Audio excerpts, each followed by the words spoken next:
নমস্কার, শান্তন টিভির পর্দায় আপনাদের সকলকে স্বাগত। আমি দীপান্বিতা রয়েছি। চোখ রাখবো সংবাদে। গত 7 বছরে 320 কোটি টাকা কৃষি নির্ভর গ্রামীণ এলাকাগুলোর বাজারের উন্নয়নের জন্য খরচ করেছে রাজ্য সরকার। বুধবার গামছা কোবরা এলাকা পরিদর্শনে গিয়ে এমনটাই জানিয়েছেন রাজ্যের কৃষি ও কৃষক কল্যাণ দপ্তরের মন্ত্রী রতন লাল নাথ। অত্যাধুনিক মার্কেট গড়ে তোলা হবে গামছা কোবরা এলাকায়। বুধবার এই এলাকাটি পরিদর্শন করেন রাজ্যের কৃষি ও কৃষক কল্যাণ দপ্তরের মন্ত্রী রতন লাল নাথ। সঙ্গে ছিলেন কৃষি ও কৃষক কল্যাণ দপ্তরের অন্যান্য পদাধিকারীরা। অত্যাধুনিক মার্কেট গড়ে তুলতে হলে কি কি প্রয়োজন এ নিয়ে আধিকারিকদের সঙ্গে মূল্যবান আলোচনা করেন তিনি। পরে রাজ্যের কৃষি ও কৃষক কল্যাণ দপ্তরের মন্ত্রী রতন লাল নাথ জানিয়েছে, কৃষি নির্ভর গ্রামীণ এলাকাগুলোর বাজারের উন্নয়নের জন্য গত 7 বছরে 320 কোটি টাকা খরচ করেছে রাজ্য সরকার। মন্ত্রী রতনলাল নাথ বলেন, প্রতি বছরে প্রতিটি বিধানসভা কেন্দ্রে একটি করে আধুনিক মার্কেট তৈরি করার পরিকল্পনা নিয়েছে সরকার। মূলত এ কারণে গামছা কোবরা এলাকায় আধুনিক মার্কেট গড়ে তোলার জন্য বুধবার বাজার কমিটি এডিসির কার্যনির্বাহী সদস্য রুনেল দেববর্মা, বিএসসির চেয়ারম্যান সহ দপ্তরের পদস্থ ইঞ্জিনিয়ার সবার সঙ্গে আলোচনা হয়েছে। অত্যাধুনিক মার্কেট গড়ে তোলার জন্য স্টল এবং ফ্যাট দুটোর উপর গুরুত্ব দেওয়া হয়েছে। বেকাররা যাতে স্টল পায় আর কৃষকরা যাতে তাদের প্রয়োজনীয় পণ্য সামগ্রী নিয়ে সেটে বসে বিক্রি করতে পারে, এ বিষয়টিকে প্রাধান্য দিয়ে অত্যাধুনিক মার্কেট গড়ে তোলার পরিকল্পনা নেওয়া হয়েছে। গত 7 বছরে 320 কোটি টাকা শুধু বাজারের জন্য খরচ করেছি এবং আমরা চিন্তা করছি এই বছরও প্রত্যেক এলাকার বিধায়ককে আমরা কথা বলেছি, আপনার এলাকায় শুধুমাত্র গ্রামাঞ্চলে, শহর না। আমি এগ্রিকালচার ডিপার্টমেন্টের মন্ত্রী, আমি শহরের মন্ত্রী না, আমি না কৃষি মন্ত্রী। সুতরাং কৃষিকাজের ডেভেলপমেন্টের জন্যই যেসব জায়গায় কৃষি এলাকা আছে সেই মার্কেটগুলিকে আমরা ডেভেলপ করার চেষ্টা করছি। আরবানের যেটা করবে আরবান দপ্তর আছে তারা করছে। তো আমরা প্রত্যেক বিধানসভা কেন্দ্রে একটা মার্কেট প্রতি বছর করার প্ল্যান করছি আধুনিক করে। এই বাজারটাকেও এটা চিহ্নিত করেছি। এর আগের বছর লেফুঙ্গা অলরেডি এবং এর আগের বছর গামছা কোবরা হয়েছে, তো অবিচরণ হয়েছে। তো এই কাজটা করার জন্য আজকে বাজার কমিটি, এই এলাকার যিনি এক্সিকিউটিভ মেম্বার আমাদের এডিসি রুনেল দেববর্মা উনি আছে, বিএসসির চেয়ারম্যান আছে রণবীর দেববর্মা, আমাদের চিফ ইঞ্জিনিয়ার এগ্রিকালচার আছে, আমাদের chief engineer executive engineer agriculture আছে, সবাইকে নিয়ে এবং অন্যান্য যারা আধিকারিক আছে তাদেরকে নিয়ে জায়গা দেখতে এসেছি। মার্কেট কেবল স্যাংশন করলে হবে না, মার্কেট কোথায় হবে এবং যাদের জন্য মার্কেট তাদের সুবিধাগুলি দেখতে হবে। তো গামছা কোবরা বাজারের যারা ব্যবসায়ী তাদের সাথে আলোচনা করে একটা ঠিক করলাম, এখানে স্টল এবং শেডটা মোস্ট ইম্পর্টেন্ট। কারণ কৃষকরা সবজি নিয়ে আসবে, কৃষকরা মাছ নিয়ে আসবে, কৃষকরা মাংস নিয়ে বিক্রি করতে আসবে, তাদের জন্য শেডের দরকার। সবটা মিলিয়ে একদিকে বেকাররা যেন স্টল পায়, আবার অপরদিকে কৃষকরা যেন তাদের সবজি উৎপাদিত ফসল বিক্রি করতে পারে। এই জন্য এই বাজারটাকে আমরা চুজ করেছি। এর মধ্যেই আমরা প্রস্তাব পাঠিয়ে দেব স্যাংশনের জন্য, তারপরে ধীরে ধীরে খুব শীঘ্রই এখানে অত্যাধুনিক মার্কেট গড়ে তুলতে প্রস্তাব পাঠিয়ে দেওয়া হবে অনুমোদনের জন্য। অনুমোদন পেলে মার্কেট তৈরির কাজ শুরু হয়ে যাবে বলে আশা ব্যক্ত করেন কৃষি ও কৃষক কল্যাণ দপ্তরের মন্ত্রী রতন লাল নাথ। শান্তন টিভি। 3 দিন ধরে তালা ঝুলছে স্বাস্থ্য কেন্দ্রে, উদাসীন স্থানীয় প্রশাসন ও স্বাস্থ্য দপ্তরের কর্তারা। ঘটনা কৈলাসহরের সিঙ্গের বিল এডিসি ভিলেজ এলাকায়। কৈলাসহর মহকুমা চন্দ্রপুর ব্লকের অন্তর্গত সিঙ্গের বিল এডিসি ভিলেজে 400-র উপরে পরিবারের বসবাস। এখানে একটি উপস্বাস্থ্য কেন্দ্র রয়েছে। এখানকার সাধারণ মানুষ এই উপস্বাস্থ্য কেন্দ্রে চিকিৎসা পরিষেবার উপর নির্ভরশীল। এই উপস্বাস্থ্য কেন্দ্র থেকে প্রায় 12 কিলোমিটার দূরে অবস্থিত 10 গ্রাম পাড়া। সেখানকার সাধারণ মানুষ ও দীর্ঘ 12 কিলোমিটার পথ অতিক্রম করে সিঙ্গের বিল উপস্বাস্থ্য কেন্দ্রে আসে চিকিৎসার জন্য। দীর্ঘ প্রায় 20 বছর ধরে সিঙ্গের বিল উপস্বাস্থ্য কেন্দ্র থেকে দারুণ চিকিৎসা পরিষেবা পেয়ে আসছেন গ্রামবাসীরা। কিন্তু গত 5 দিন আগে স্বাস্থ্য দপ্তর থেকে এক লিখিত নির্দেশ আসে, সিঙ্গের বিল থেকে এই উপস্বাস্থ্য কেন্দ্র তুলে দেওয়া হবে। এই উপস্বাস্থ্য কেন্দ্র হস্তান্তর করা হবে ফুলতলি গ্রাম পঞ্চায়েত এলাকায় স্বাস্থ্য দপ্তরের IPSS ভবনে। এ খবর প্রকাশ্যে আসতে গ্রামের মহিলা পুরুষরা একত্রিত হয়ে এর প্রতিবাদ জানায়। তারা গত সোমবার এই উপস্বাস্থ্য কেন্দ্রে তালা ঝুলিয়ে দেওয়ার 3 দিন অতিক্রান্ত হয়ে গেলেও উদাসীন প্রশাসন ও স্বাস্থ্য দপ্তরের কর্তারা। গ্রামবাসীদের অভিযোগ, ঊনকোটি জেলার মুখ্য স্বাস্থ্য আধিকারিক এর কাছে লিখিতভাবে জানানো হলেও এ বিষয়ে কোনো রকম পদক্ষেপ গ্রহণ করা হয়নি। এটা আমরা সিঙ্গিরবিল এডিসি ভিলেজ চন্দ্রপুর আরডি ব্লকের আন্ডারে। কি হয়েছে এখানে ঘটনা? এখানে এখন ঘটনা সেরকম, আমরা যে লোকাল পিএইচসি হসপিটাল আছে সিঙ্গিরবিল, এটা বাদে এখানে আমরা পঞ্চায়েতে একটা সাব সেন্টার আছে, যেখানে আমরা মানে 416 ফ্যামিলি বসবাসকার একটা এলাকা। এখানে একটা সাব সেন্টার, যেহেতু পোলিও টিকা, বিভিন্ন ধরনের রাত্রে মানে বয়স্করা, অনেক সময় ডায়রিয়া, অনেক কিছুই অ্যালার্জি সব কিছু এখানে ঔষধ বিতরণী সব কিছু পাওয়া যায়। এখন আমরা এখানে যেহেতু এই সুবিধাটা আছে, আমরা সিঙ্গিরবিল এডিসি ভিলেজের আন্ডারে। এখন শুনছি যে গভর্নমেন্ট থেকে একটা নোটিশ আইছে, এখান থেকে এই সাব সেন্টারটা ফুলতলিতে নেওয়ার ব্যবস্থা হয়েছে, এরকম একটা নোটিশ আইছে। যেহেতু আমরা গভর্নমেন্ট সম্বন্ধে এত বেশি জানি না, এখন কথা হয়েছে আমরা সিঙ্গিরবিলের যেহেতু এখানে আগে থেকে আছে, যদি হসপিটালের সামনে হয়, আমরা এটা দশরাম পাড়া, আমরা কয়েকটা এলাকা বড় বড় আছে ভিতরে, এইদিকে আমরা এটা দেওয়ানের ব্যবস্থা জায়গা আছে। কিন্তু এখান থেকে আমরা যারা এই পাড়ার প্রতিবেশী, আমরা এখান থেকে চাই না যে এখান থেকে ফুলতলি নেব। ফুলতলিতে আলাদা সাব সেন্টার হইলে এটা তারার ব্যাপার। আমরা এখন গভর্নমেন্টের মুখ্যমন্ত্রী যেহেতু স্বাস্থ্য দপ্তরে আছে, আমরা চাই যে আমাদের দাবি বিরঙ্গ অনুরোধ, আমাদের লোকাল মন্ত্রী নেতৃত্ব আছে, যে আমরা এই যে সাব সেন্টারটা এখানে আমাদের মানে সুবিধা দেওয়ানোর জন্য আমরা অনুরোধ করি আর কি। গ্রামবাসীরা স্বাস্থ্য দপ্তরকে এই নির্দেশ বদল করার অবিলম্বে দাবি জানিয়েছে। তাদের দাবি পূরণ না হলে তারা গোটা বিষয়টি নিয়ে রাজ্যের মুখ্যমন্ত্রী তথা স্বাস্থ্যমন্ত্রীর দ্বারস্থ হবেন বলে হুঁশিয়ারি দিয়ে দিয়েছেন। শ্যামদন টিভি। 2018 সালের পর থেকে এখন পর্যন্ত রাজ্যে প্রতিটি প্রান্তের সিপিআইএমের দলীয় কার্যালয় ভেঙে গড়িয়ে দিয়ে মাটিতে মিশিয়ে দিয়েছে বিজেপি আশ্রিত দুষ্কৃতিকারীরা। বুধবার রাজ্য পুলিশের সদর কার্যালয়ের সামনে বিক্ষোভ দেখানোর সময় এমনই বিস্ফোরক মন্তব্য করলেন সিপিআইএমের পশ্চিম জেলার সম্পাদক রতন দাস। গত 22 এপ্রিলের পর থেকে ডুগলি, মান্দাই, সোনাইছড়ি ও ধর্মনগরের সিপিআইএম পার্টি অফিসে ব্যাপক ভাঙচুর চালানো হয়। আক্রমণের শিকার হন সিপিআইএম-এর বেশ কয়েকজন নেতৃত্ব, যার কারণে ভারতীয় জনতা পার্টি আশ্রিত দুষ্কৃতিকারীদের উপর অভিযোগ এনে বুধবার সিপিআইএম-এর পশ্চিম ত্রিপুরা জেলা কমিটির রাজ্য পুলিশের সদর দপ্তরের সামনে এক বিক্ষোভ সভার আয়োজন করে। এর আগে একটি বিক্ষোভ মিছিল সংগঠিত করে তারা। বিক্ষোভ সভায় বক্তব্য রাখতে গিয়ে সিপিআইএম-এর পশ্চিম ত্রিপুরা জেলার সম্পাদক রতন দাস বলেন, 2018 সালে ভারতীয় জনতা পার্টি সরকার প্রতিষ্ঠা হওয়ার পর ত্রিপুরা রাজ্যের বিভিন্ন প্রান্তে সিপিআইএম-এর পার্টি অফিস জ্বালিয়ে পুড়িয়ে দেওয়া হয়েছে। আগরতলা থেকে শুরু করে সাবরুম পর্যন্ত সিপিআইএম-এর বিভিন্ন পার্টি অফিস ভাঙা হয়েছে এবং বুলডোজার দিয়ে গড়িয়ে দেওয়া হয়েছে। জেলা দপ্তর, মহকুমা দপ্তর, লোকাল দপ্তর এবং বিভিন্ন ট্রেড ইউনিয়নের কার্যালয় ধ্বংস করে দেওয়া হয়েছে। সিপিআইএম-এর পক্ষ থেকে মামলাও দায়ের করা হয়েছে, কিন্তু আজ পর্যন্ত দোষীদের বিরুদ্ধে কোনো রকম পদক্ষেপ গ্রহণ করা হয়নি। 2018 সালের আগে ত্রিপুরা রাজ্যে পুলিশের একটা মানবিক মুখ ছিল, কিন্তু বর্তমান সময়ে পুলিশের সে মানবিক মুখ আর নেই। প্রত্যেকটা পার্টি অফিস আমাদের জ্বালিয়ে দেওয়া হয়েছে, ভাঙা হয়েছে, বুলডোজার দিয়ে মাটির সঙ্গে মিশিয়ে দেওয়া হয়েছে। জেলা দপ্তর, মহকুমা দপ্তর, লোকাল দপ্তর, বিভিন্ন ট্রেড ইউনিয়নের অফিস, এই রাজ্যে গত 7 বছরে আমরা এটা নিত্যদিনের অভিজ্ঞতায় আমাদের চোখের সামনে ভাসছে এবং আমরা লক্ষ্য করেছি এই যে অফিসগুলো ধ্বংস করেছে, অফিসগুলো লুট করা হয়েছে, অফিসগুলোতে আগুন দেওয়া হয়েছে, বুলডোজার লাগিয়ে মাটির সঙ্গে মিশিয়ে দেওয়া হয়েছে।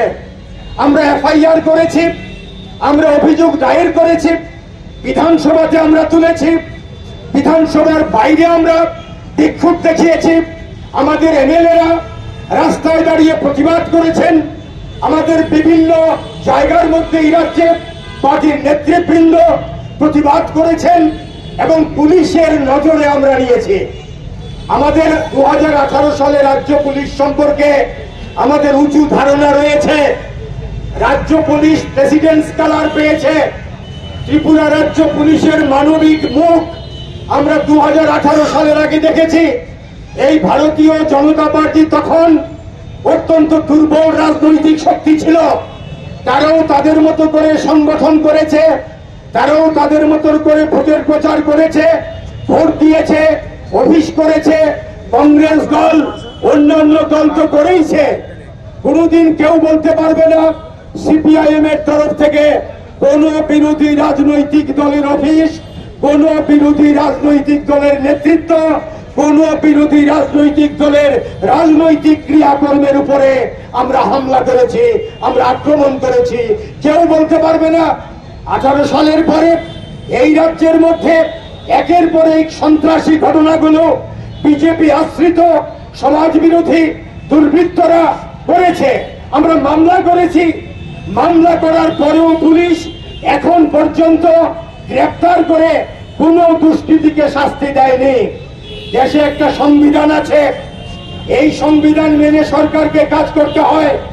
পুলিশের একটা এথিক্স আছে, এই এথিক্স মেনে পুলিশকে কাজ করতে হয়। পুলিশ জনগণের নিরাপত্তা বিধান করবে। একটা জাতীয় দল সিপিআইএম, এই জাতীয় দল সিপিআইএম রাজনীতি করতে পারবে না, অফিস করতে পারবে না। সিপিআই সভায় অন্যান্যদের মধ্যে উপস্থিত ছিলেন সিপিআইএম এর রাজ্য কমিটির সদস্য অমল চক্রবর্তী সহ সিপিআইএম এর অন্যান্য নেতৃত্বরা। এই বিক্ষোভ মিছিলটি শুরু হয় মেলার মাঠ থেকে, পরিক্রমা করে শহরের বিভিন্ন পথ। শান্তন টিভি।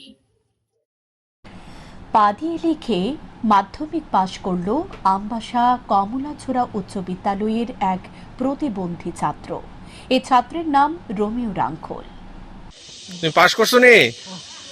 হ্যাঁ, খুশি লাগতেছে নি? এখন কোন ক্লাসে পড়বা? 11-এ পড়বা। সবাই খুশি নি তুমি যে পাশ করছো? আচ্ছা। প্রতিবন্ধী এখন নাম পাল্টে দিব্যাঙ্গ। সাধারণ মানুষের মতোই তাদের দেখতে, শুধুমাত্র তাদের চালচলন, আচার আচরণ সাধারণের থেকে খানিকটা ভিন্ন ধরনের। সমাজের বুকে তারাও যে আজ সকলের সঙ্গে কাঁধে কাঁধ মিলিয়ে এক সারিতে পা ফেলে চলতে শুরু করেছে তা নিঃসন্দেহে বলা যেতেই পারে। সাধারণের থেকে কোনো অংশে পিছিয়ে নেই তারা।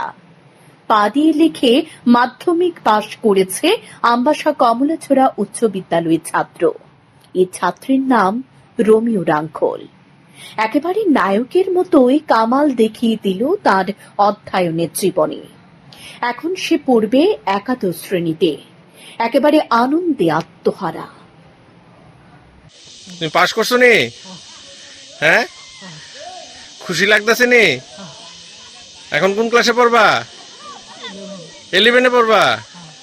সবাই খুশি নি তুমি যে পাশ করছো? আচ্ছা। আনন্দে অভিভূত বাবাও ধন্যবাদ দিয়েছেন শিক্ষক শিক্ষিকাদের, যারা তার ছেলেকে আদর যত্ন করে পড়াশোনা করিয়ে এতটুকু পর্যন্ত এনেছেন।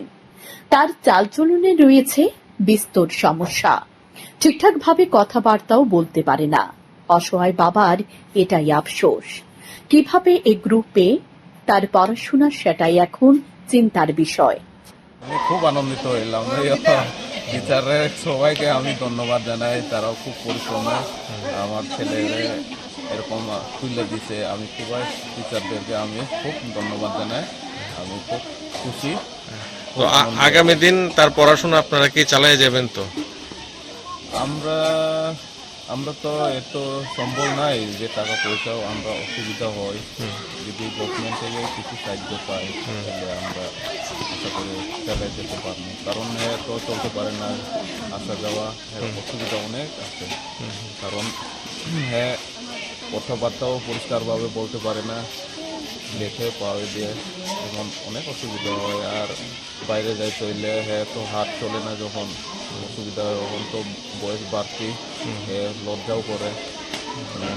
পড়াশোনা যদি করে তাহলে আটটা যদি বাথরুমে যাইতে হয়, এসব অনেক অসুবিধা হয়। হ্যাঁ, যদি আমরা গভর্নমেন্ট থেকে যদি সাহায্য পাই আমরা অনেক উপকার হলো। কিন্তু তো 11-এ তো ভর্তি করাইবেন।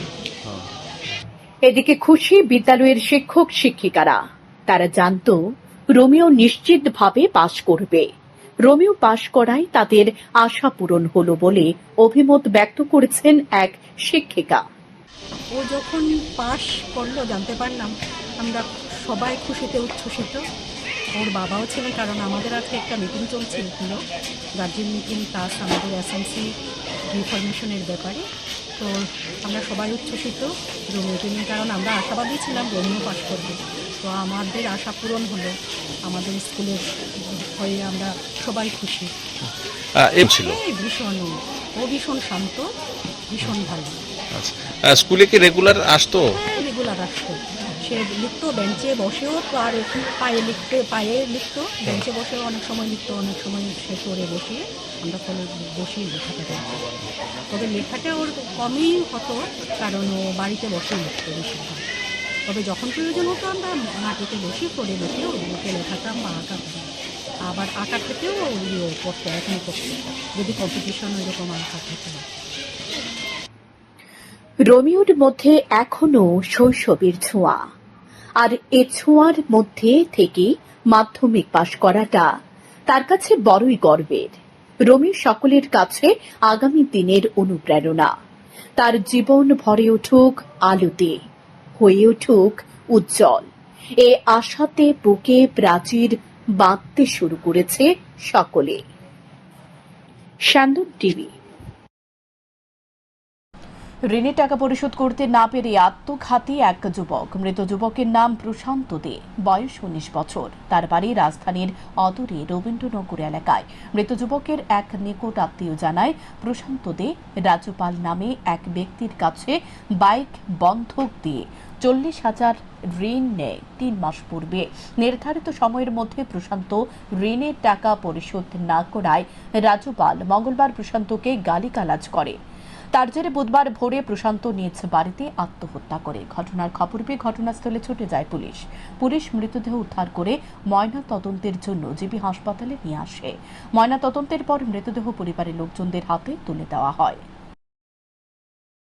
যে আমার বাতিজা টাকা আনছে 40,000 টাকা আনছে ব্যাগ দিয়ে, তো ব্যাগ দেওয়ার পরে কাল রাত্রেবেলায় তারা বকাবাদ্য করলো, করার পরে সে আজকে ভোরবেলা ফাঁসিতে মারা গেছে।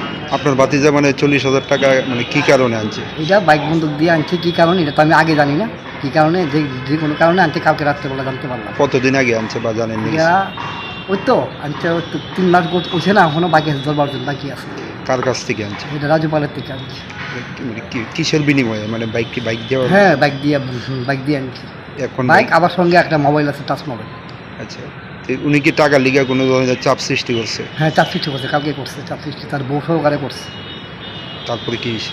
তারপরে সকালবেলা সে মারা গেল। এখন কি চান আপনারা? ওখানে আমরা কি চাই, ওখানে যে দূর আমরা সুস্থ, মানে যেমন যাতে তারা পরিবারটা বাঁচে, এমন শৃঙ্খলা নিতে আমরা চাইছি যে তারা কেমনে বাঁচান যায়, কেমনে বাঁচান।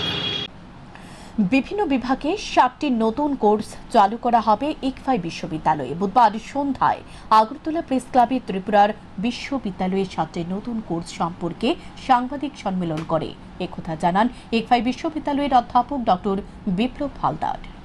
ইকফাই বিশ্ববিদ্যালয় 2025-26 শিক্ষাবর্ষের জন্য বিভিন্ন বিভাগে 7টি নতুন একাডেমিক কোর্স চালু করা হয়েছে। এগুলো হলো ডেটা সায়েন্স এবং আর্টিফিশিয়াল ইন্টেলিজেন্স ABSc, অর্থনীতিতে BA, অর্থনীতিতে BSc, অর্থনীতিতে MA, অর্থনীতিতে MSc, বিশেষ শিক্ষায় ইন্টিগ্রেটেড BA, BEd এবং এক্সিকিউটিভ MBA। বুধবার সন্ধ্যায় আগরতলা প্রেস ক্লাবে ত্রিপুরার বিশ্ববিদ্যালয়ের 7টি নতুন কোর্স সম্পর্কে সাংবাদিক সম্মেলন করে একথা জানান ইকফাই বিশ্ববিদ্যালয়ের অধ্যাপক ডক্টর বিপ্লব হালদার। তিনি জানান, ইকফাই বিশ্ববিদ্যালয় ত্রিপুরা 2004 সালে জুন মাসের পর থেকে পেশাদারী শিক্ষায় 20 বছরের শ্রেষ্ঠত্ব অর্জন করেছে। বছরের পর বছর ধরে বিশ্ববিদ্যালয় ত্রিপুরার শীর্ষস্থানীয় জাতীয় এবং বহুজাতিক সংস্থাগুলোর ক্যাম্পাস ড্রাইভের মাধ্যমে শিক্ষার্থীদের নিয়োগের ক্ষেত্রে এক শক্তিশালী ট্র্যাক রেকর্ড তৈরি করেছে। শিক্ষার্থীরা এনজে যশস্বী মেমোরিয়াল মেরিট স্কলারশিপ থেকে উপকৃত হয়। বিশেষ ব্যক্তি বিভাগে শিক্ষার্থীদের বিভিন্ন রাজ্য, কেন্দ্রীয় এবং প্রাতিষ্ঠানিক বৃত্তি পেতে সহায়তা করে, যার ফলে প্রায় ৪৫% শিক্ষার্থী উপকৃত হয়। বিশ্ববিদ্যালয়ের শিক্ষার্থীদের পরিবহনের সুবিধার্থে ২৮টি বাস পরিষেবা রয়েছে। অতিরিক্ত ১০,০০০ শিক্ষার্থীর জন্য তৈরি ক্যাম্পাস সম্প্রসারণের দ্বিতীয় পর্যায়ের কাজ চলছে। বিশ্ববিদ্যালয় ত্রিপুরা ধারাবাহিকভাবে GSRDC, India Today, MDRA, Outlook India, Business Today, Career ৩৬০ এবং নেচার ইন্ডেক্সের মতো জাতীয় জরিপে উচ্চ স্থান অর্জন করেছে। ৩২ একর ক্যাম্পাস জুড়ে বিস্তৃত বিশ্ববিদ্যালয়টি ওয়াইফাই সংযোগ, অত্যাধুনিক পরিকাঠামো এবং সর্বশেষ শিক্ষাগত মান পূরণকারী স্মার্ট ক্লাসরুম সহ একটি আধুনিক শিক্ষার পরিবেশ প্রদান করে। উল্লেখযোগ্যভাবে বিশ্ববিদ্যালয়টি জিও ট্রু 5G সক্ষম ক্যাম্পাস হিসেবে স্বীকৃত। কন্ডাক্ট করছি এবং আমাদের ইউনিভার্সিটির যত প্রোগ্রাম হয় দেখবেন সবকটাই হলো জব ওরিয়েন্টেড এবং প্রফেশনাল কোর্সেস, স্কিল ওরিয়েন্টেড, যাতে কিনা স্টুডেন্টরা এই প্রোগ্রামগুলো করার পরে তারা যেন চাকরি করতে পারে বা বিজনেস করতে পারে, তাদের হাতে একটা স্কিল থাকে। এটা খুব ইম্পর্টেন্ট আমাদের ইউনিভার্সিটিতে। এবং আর একটা ইম্পর্টেন্ট আমাদের ইউনিভার্সিটির প্রোগ্রামগুলোতে যেটা হলো সেটা হলো যে স্টুডেন্টরা যখন পড়াশোনা করে সে তখন তার মধ্যে একটা প্রবলেম সলভিং যে কথাটা বলে আজকাল, প্রবলেম সলভিং, প্রজেক্ট ওরিয়েন্টেড, সেইভাবে আমরা রেগুলার বেসিসে ট্রেনিং করাই ইউনিভার্সিটির সব কোর্সের সাথে। কম্পিউটার কোর্স কম্পালসারি থাকে, soft skill, English speaking compulsory থাকে, এছাড়া ফরেন ল্যাঙ্গুয়েজও আমাদের ইউনিভার্সিটিতে আছে। এবং এই বছর আমরা আরো 7টা নতুন কোর্স ইন্ট্রোডিউস করছি। 7টার মধ্যে সবকটা, যেমন বলেছি, সবকটাই জব ওরিয়েন্টেড এবং যুগের সাথে উপযোগী প্রেজেন্ট লাইফে। যেমন BSc data science and artificial intelligence. আপনারা সবাই অবগত আছেন যে এখনকার দিনে artificial intelligence, machine learning, data science, এই মাধ্যমে আমাদের সমস্ত কিছু মোবাইলে আপনি দেখতে পাচ্ছেন, যেটা আপনি দেখছেন সেইগুলোই আপনাকে আসতে থাকে। এটা একটা এক্সাম্পল, সবাই জানে। তো এর খুব ডিমান্ড, এটা করলে অনেক চাকরি বাকরি হয় এবং প্রফেশনাল নিজেরাও বিজনেস করতে পারে, নিজেরাও ইনস্টিটিউশন বানাতে পারে, নতুন জব ক্রিয়েট করতে পারে। সেটা হলো BSc data science artificial intelligence. এবং এই কোর্সটা করার জন্য আমরা দেশের খুব টপ লেভেলের যারা সায়েন্টিস্ট আছে বিভিন্ন জায়গাতে, যেমন আইএসআই এর বড় বড় ফ্যাকাল্টি মেম্বার, তাদের সাথে আমাদের কথা হয়েছে। এবং ইন্ডাস্ট্রি যারা চাকরি করছেন এক্সপার্ট, হায়দ্রাবাদে আছেন, ব্যাঙ্গালোরে আছেন, কলকাতা আছেন, তাদের সাথে ডিসকাস করে আমরা এই নতুন কোর্সটা চালু করছি। এটা খুবই যুগোপযোগী। এই কোর্সটা করলে তাদের অনেক ফিউচার অনেক ব্রাইট। তিনি আরো জানান, বর্তমানে ইকফাই বিশ্ববিদ্যালয় মডার্ন টেকনোলজি দিয়ে কলেজের ইনফ্রাস্ট্রাকচার উন্নত করা হচ্ছে। বর্তমানে ছাত্রছাত্রীদের চাহিদা অনুযায়ী হোস্টেলের ধারণ ক্ষমতা ও বাড়ানো হচ্ছে। এ বিশ্ববিদ্যালয়ের পক্ষ থেকে ছাত্রছাত্রীদের যত্ন সহকারে পেশাদারী শিক্ষায় আগ্রহ বাড়ানো হয়। ছাত্রছাত্রীদের ভবিষ্যৎ যাতে উজ্জ্বল করা যায় সেদিকে গুরুত্ব দিয়ে আন্তর্জাতিক স্তরের বিশ্ববিদ্যালয়গুলির সাথে তাল মিলিয়ে পড়াশোনা করানো হয়। আগামী 5 বছরে ইকফাই বিশ্ববিদ্যালয়ের মধ্যে আরো অনেক বেশি পরিবর্তন আসবে।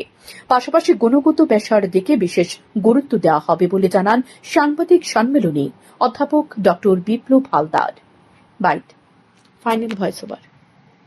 আয়োজিত সাংবাদিক সম্মেলনে বিশ্ববিদ্যালয়ের অধ্যাপক মৌসুমী বিশ্বাস সহ অন্যান্যরা উপস্থিত ছিলেন। শ্যামদন TV. Indian Red Cross Society Khowai জেলার উদ্যোগে বুধবার দুপুরে খোয়াই জেলা শাসকের কার্যালয়ে অফিস গৃহে সামাজিক অনুষ্ঠান অনুষ্ঠিত হয়। গত কিছুদিন আগে ঝড় বৃষ্টিতে ক্ষতিগ্রস্ত 20 জন গরিব দুস্থদের মধ্যে বিভিন্ন ধরনের সামগ্রী বিতরণ করা হয়। এই কর্মসূচিতে উপস্থিত ছিলেন ইন্ডিয়ান রেড ক্রস সোসাইটির খোয়াই জেলার চেয়ারম্যান তথা প্রাক্তন জেলা পরিষদের সহ সভাধিপতি হরিশঙ্কর পাল, ইন্ডিয়ান রেড ক্রস সোসাইটির খোয়াই জেলার ভাইস চেয়ারম্যান প্রবীর দাস সহ অন্যান্যরা। ইন্ডিয়ান রেড ক্রস সোসাইটির উদ্যোগে আমাদের জেলা অফিসে বিগত কিছুদিন আগে যে ঘূর্ণিঝড় হয়েছে, যে ঘূর্ণিঝড়ে অনেকে সর্বশান্ত হয়ে গেছে, অনেকের বাড়িঘর হয়ে গেছে। তাতে আমরা রেড ক্রস সোসাইটির আমরা সামান্য একটা বাসনপত্র এবং ত্রিপাল দিয়ে ওনাদেরকে সাহায্য করেছি এবং আমরা বলেছি আগামী দিনে আমাদের কাছে যে সকল জিনিসপত্র আসবে দুর্গত মানুষের জন্য আমরা পাশে থাকব। আমরা সবসময় দুর্গত মানুষের পাশে আছি এবং থাকবো।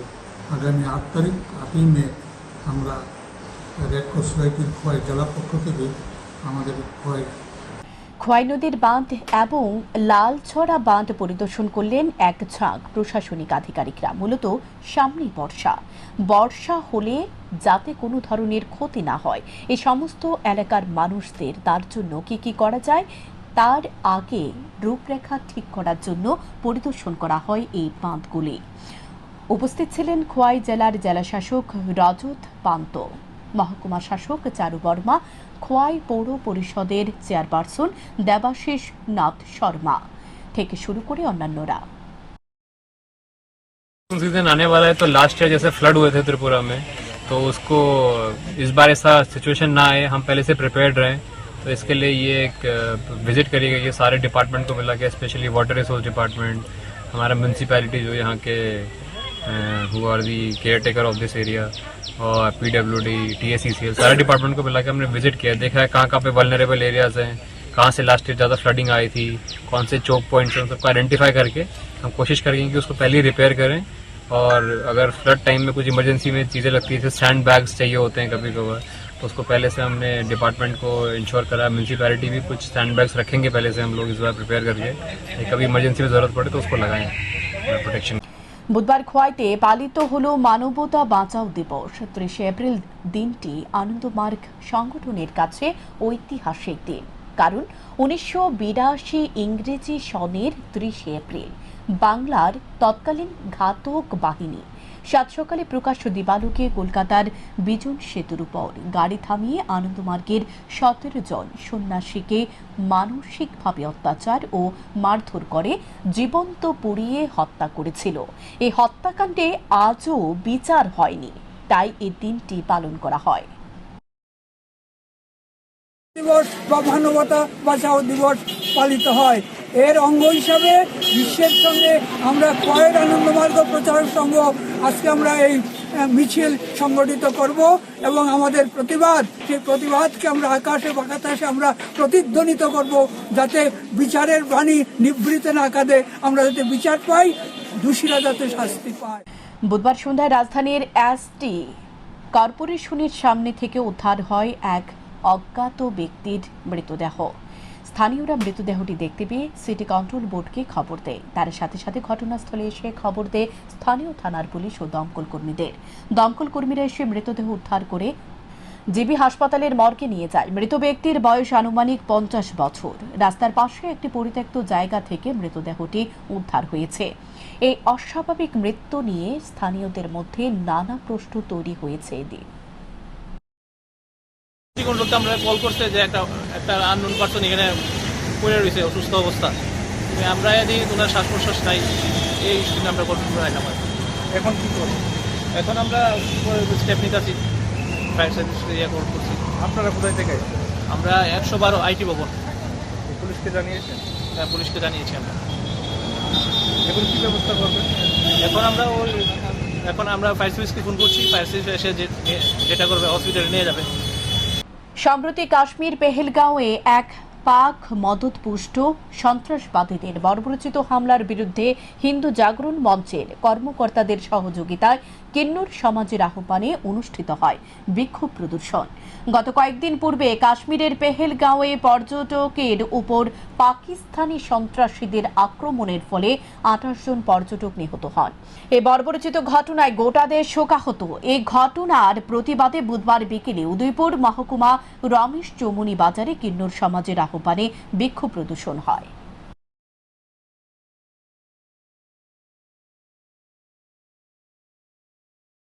পাকিস্তানের বিরুদ্ধে আমরা সবসময় লড়তেছি। পাকিস্তান আমাদের অশান্তির মূল, তাই আমরা ভারতবাসী যত জনগণ আছে তাদেরকে হুঁশিয়ারি সাবধান, যাতে তাদের কুপরামর্শের দিকে না থাকে, তাদের কুপরামর্শের যেদিকে দেবো সেদিকে আমরা রুখে দাঁড়াবো।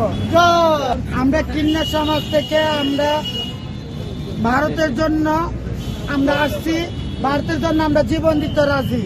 কে আমাদের সব দিক দিয়ে চাই, ভারত মাতার উদ্যোগ চাই, আমরা সবার কাছ থেকে আমরা হেল্প চাই, সবাই আমরা পাশে থাকলে আমরাও তোমাদের সাথে থাকতে চাই, আমরা পাকিস্তানের বিরুদ্ধে লড়তে চাই, দিল্লির মুখোমুখি হতে চাই। ভারত মাতা কি।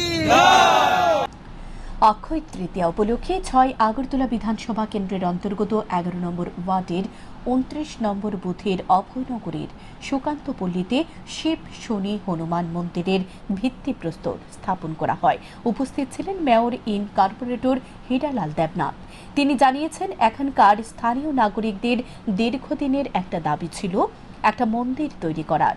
তিনি বলেন, কর্ম যার যার, কিন্তু ধর্ম এক। 2018 সালে ভারতীয় জনতা পার্টি সরকার প্রতিষ্ঠিত হওয়ার পর ধর্মের প্রতি মানুষের আগ্রহ অনেক বেশি বেড়ে গেছে। ধর্মীয় আচার আচরণের প্রতি আগ্রহ দেখাচ্ছে মানুষ, আর সে কারণেই তিনি এখানকার সাধারণ মানুষের দাবি মেনে শিব শনি হনুমান মন্দির প্রতিষ্ঠায় এগিয়ে এসেছেন। এদিন এখানকার সাধারণ মানুষের মধ্যে উৎসাহ ছিল চরমে। এলাকার ধর্মপ্রবণ মহিলারা ফুল বেলপাতা সহ প্রসাদের নৈবেদ্য সাজিয়ে মন্দিরের ভিত্তি প্রস্তর স্থাপন অনুষ্ঠানে এগিয়ে আসেন। কর্ম যার যার, কিন্তু ধর্ম এক। এবং আমরা লক্ষ্য করলাম যে 2018-তে ভারতীয় জনতা পার্টি আমার এই রাজ্যে প্রতিষ্ঠিত হওয়ার পর থেকে কর্ম তো যার যার করছি, কিন্তু ধর্মটাও অনেকটা বেড়ে গেছে। এটা আপনি নিশ্চিতভাবে আপনারাও জানেন, আমরাও জানি, আমরা দেখেনও। তো আমার এখানে, আমি 11 নম্বর ওয়ার্ডের কাউন্সিলর, আমার এই বুথটা হচ্ছে 29 নম্বর বুথ, এবং 29 নম্বর বুথে অনেক মহিলা যারা আছে তারা ধর্ম এবং এটাতে খুব উৎসাহী উদ্দীপনা সঙ্গে কাজ করছে। তো ওনাদের একটা দাবি ছিল, বুথ সভাপতিরও দাবি ছিল যে আমাদের এখানে একটা যদি একটা মন্দির করে দেওয়া হয়, পূজা পার্বণ যদি করা, কারণ এটা এমন একটা টার্নিং জায়গা আছে, এখানে অভয়নগর যাওয়ার রাস্তা, এখান থেকে শান্তিকামী মানে ওই মেইন রোডে যাওয়ার রাস্তা।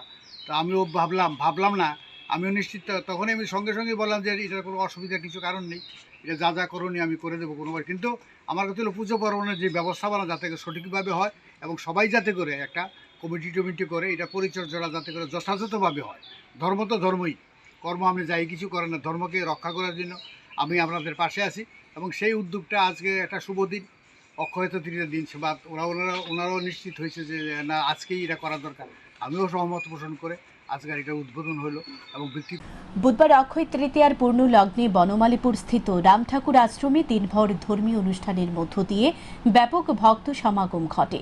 এই ধর্মীয় অনুষ্ঠানে ভক্তদের মধ্যে জলছত্রের আয়োজন করে বন্যী জ্যোতি নামে এক সামাজিক সংস্থার পক্ষ থেকে জানানো হয়েছে, রাজ্য সরকারের উন্নয়নমূলক কাজগুলোকে এগিয়ে নিয়ে যেতে তারাও কাঁধে কাঁধ মিলিয়ে পথ চলতে চায়, সাধারণ মানুষের পাশে থাকতে চায় তারা।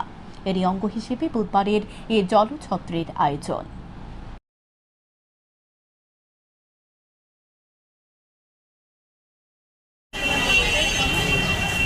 বন্যজ্যোতির উদ্যোগে আজকে আমরা রাম ঠাকুর আশ্রমে যে জলছত্রের আয়োজন করেছি। আমাদের এই সামাজিক সংস্থার বিভিন্ন সামাজিক কর্মসূচির অঙ্গ হিসেবে আজকে এই জলছত্র। গত বছরও আমরা এখানে এই জলছত্রের আয়োজন করেছিলাম এই অক্ষয় তৃতীয়ার পুণ্যতিথিতে। ত্রিপুরা রাজ্যের মানুষের সার্বিক উন্নয়নে সরকারের সঙ্গে কাঁধে কাঁধ মিলিয়ে কাজ করার লক্ষ্যে এবং সমস্ত বর্গের মানুষের সার্বিক উন্নতির লক্ষ্যে আমাদের এই সংস্থা বিভিন্নভাবে বিভিন্ন স্তরে কাজ করে যাচ্ছে। তারই অঙ্গ হিসেবে আজকে আমাদের এই জলছত্র। বেকারদের কর্মসংস্থান সুনিশ্চিত করা, রাজ্যে দুর্নীতি ও জঙ্গলে রাজত্বের অবসান ঘটিয়ে আইনের শাসন পুনঃপ্রতিষ্ঠা করা, নেশা কারবারিদের বিরুদ্ধে কঠোর ব্যবস্থা গ্রহণ করা এবং বেহাল বিদ্যুৎ ও পানীয় জল পরিষেবা দ্রুত উন্নত করার দাবিতে বুধবার ধর্মনগর মহকুমায় বামপন্থী 2 যুব সংগঠন ডিওয়াইএফআই ও টিওয়াইএফ এর ডাকে এক প্রতিবাদ মিছিল এবং সভা অনুষ্ঠিত হয়। এই সমস্ত দাবিগুলো আদায়ের লক্ষ্যে এদিন জেলা শাসকের কাছে ডেপুটেশনও দেওয়া হয়। পাশাপাশি কাশ্মীরের পেহেলগাঁও জঙ্গি হামলায় নিহতদের প্রতি শ্রদ্ধা জ্ঞাপন করা হয়। এই ঘটনার তীব্র নিন্দা জানানোর পাশাপাশি দোষীদের বিরুদ্ধে কঠোর পদক্ষেপ গ্রহণ করার দাবি জানায় তারা। পূর্বে পূর্বেই আমরা ধর্মনগর শহর জুড়ে আমরা যুবকরা মিছিল করেছি এবং সভা চলছে আমাদের ভগৎ সিং পাদদেশে। আমাদের এই আজকের যে ডেপুটেশন আমরা দিয়েছি সেটা যে মূল দাবি আমাদের, আজকে আমরা বেকার, আমাদের কাজ নেই। এই রাজ্যের মধ্যে এখন পর্যন্ত প্রায় 51,000 বেকার ভ্যাকেন্সি পোস্ট বিভিন্ন ডিপার্টমেন্টে শূন্য পড়ে আছে, কিন্তু বর্তমান এই রাজ্যের সরকার সেই শূন্য পদগুলি পূরণ করছে না। আমরা আমাদের জেলা শাসকের নিকট আমরা সেই দাবি জানিয়েছি যে অবিলম্বে যাতে এই খালি পোস্টগুলি যাতে পূরণ করা হয়। এবং দ্বিতীয় যে আমরা দাবি রেখেছি, এই রাজ্যের মধ্যে গণতন্ত্র আজকে মানুষ কথা বলার যে অধিকার, আমাদের যে সংবিধান যে অধিকার দিয়েছে, আজকে মানুষ কথা বলতে পারছে না। আজকে যে বিভিন্ন অর্গানাইজেশন তার যে নিজস্ব কর্মসূচি সেই কর্মসূচি করতে পারছে না। আমরা লক্ষ্য করলাম গত 25 এপ্রিল আমাদের ধর্মনগর যে আমাদের গণ আন্দোলন অর্থাৎ বামপন্থের যে অফিসটা ছিল, সেই অফিসটা 10 বার 2018 পর থেকে 10 বার বিজেপির দুর্বৃত্তরা গিয়ে এখানে আক্রমণ করেছে এবং গত 25 তারিখ প্রায় 70 থেকে 80 জন যুব মোর্চার দুর্বৃত্তরা সেই অফিসটা ভাঙচুর করেছে। আমরা সেটাও আজকে জানিয়েছি আমাদের জেলা প্রশাসকের কাছে যে এই বিষয়গুলা তদন্ত করে এবং যারা এই অমানবিক কাজের সাথে যুক্ত তাদেরকে অবিলম্বে চিহ্নিত করে তাদের গ্রেপ্তার করতে হবে। তাছাড়া আমরা লক্ষ্য করছি এই রাজ্যের মধ্যে যত দিন যাচ্ছে প্রত্যেকটা দিন নেশা কারবারি এবং নেশা যেভাবে যুব সমাজ নষ্ট হয়ে যাচ্ছে, যুব সমাজ আজকে ধ্বংস হয়ে যাচ্ছে, সেই যুব সমাজকে বাঁচানোর জন্য আমরা ভারতের গণতান্ত্রিক যুব ফেডারেশন এবং ত্রিপুরা উপজাতি যুব এখনকার মতো সংবাদ এ পর্যন্তই। চোখ রাখুন শান্তন টিভির পর্দায়। নমস্কার।